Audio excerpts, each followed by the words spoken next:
The fact that there are subterranean worlds and people living in the interior of the earth is not a secret. In fact, this is quite ancient.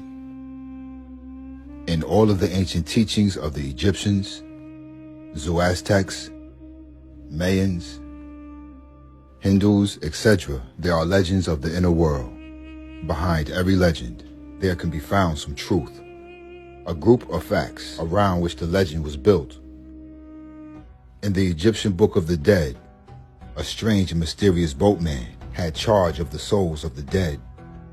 The boat would either transport the human soul up into the region of stars, or if the soul needed more basic training, or possibly more discipline, the boatman would pilot the souls along the river Styx, and this river led deep down into the interior of the earth. Many chambers of the pyramids lead to the inner world. The most famous story that is told is about a man, Admiral Richard Evelyn Byrd. In the year 1947 AD, Byrd made a flight into the South Polar region of the world. Before he took off on his journey, Byrd made a mysterious statement. I'd like to see that land beyond the pole. That area beyond the pole is the center of the great unknown. In the cockpit of his plane was a powerful two-way radio. When Byrd and his scientific companions took off from their base at the South Pole, they managed to fly 1,700 miles beyond it. Byrd reported something that he thought was utterly incredible. There was a valley below them. The valley that Byrd saw was not ice-covered, which it should have been, like the rest of the valleys in Antarctica. What Byrd saw was greenery as if it were spring. There were mountains with thick forests on them. He had just discovered a valley just beyond the South Pole, where the weather temperature was 76 degrees. When Byrd reported what he had seen, suddenly the press and radio were hushed up. It was obvious that Byrd had come across the location of a great doorway or entrance leading deep into the interior of this earth. At the great door at the South Polar region, he then knew beyond a shadow of a doubt that this secret door must open into the cavern world.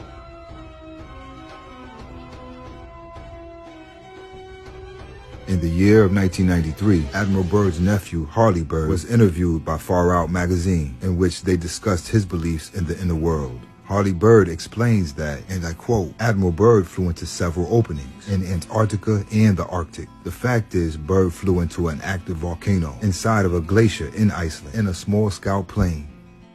He went down into the intercontinents, where he sat down with who he called the Flugerads, blonde people, who we're finding out now are the lost Aryan race, the super race.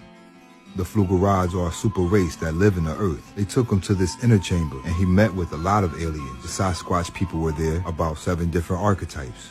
There was a lizard man. All these people that we've been talking about were in there sitting around a table, kind of like a Secretary of States of all these different races. And he said there was one called the Benevolent One at the head of the table. A tall man with the big skull, the master of all masters. The Flugerads were like his escorts. The Greys were there. There were humanoid people from Pleiades there. They told Admiral Byrd basically that the Earth was in deep trouble, an old story.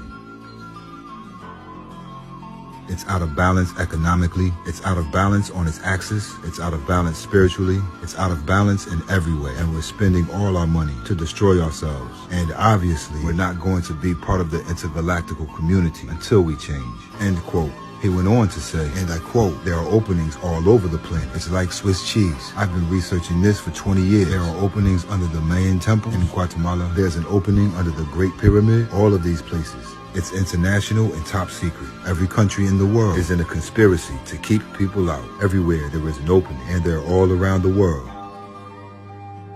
Everywhere, they're all controlled. I know that the earth is hollow. End quote.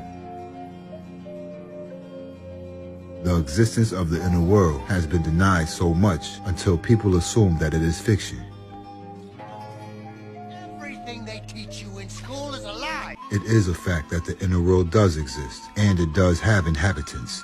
Many people have reached the inner world as far back as the 1950s. One of the most popular stories is by a man named Richard Shaver. In the article entitled UFOs, The Shaver Mysteries and the Hollow Earth, he speaks of a journey that he took to the center of the earth.